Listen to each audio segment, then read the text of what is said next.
రేవంత్ రెడ్డి ఒక వీధి రౌడీ మాదిరిగా అసెంబ్లీలో తొక్కుకుంటూ పోతా ఉంటూ మాట్లాడుతున్నాడు.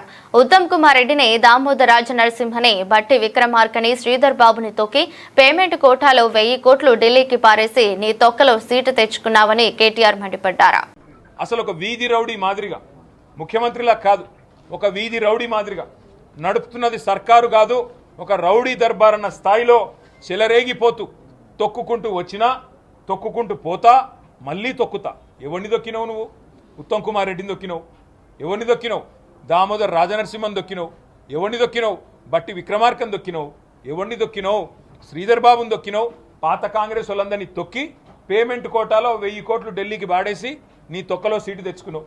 ఆ సీటు కోసం ఏదో మిగతా వాళ్ళందరూ పోటీలు పడుతున్నట్టు ఇవాళ ఇష్టారీతున ముఖ్యమంత్రి గారు ఒక వీధి రౌడీ కంటే హీనంగా అసెంబ్లీని వేదికగా చేసుకొని మాట్లాడిన పద్ధతికి సిగ్గుతో సభ్య సమాజం తలదించుకుంటుంది.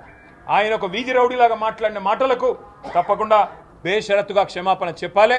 లేకపోతే ఆ స్పీకర్ గారికి ఏమన్నా కనీసం ఒక 1% అన్నా. This is Anchor Ravi. Hi అండి, నేను మీ Jabardasth auto punch Ramprasad. Hi, it's మీ మాధవీలత. హలో అండి, నేను మీ సుడిగాలి సుధీర్. హాయ్ హలో, నేను Jabardasth Sri. Please subscribe to Public Talk TV. Please subscribe to Public Talk TV. Please subscribe to Public Talk TV. Please subscribe to Public Talk TV.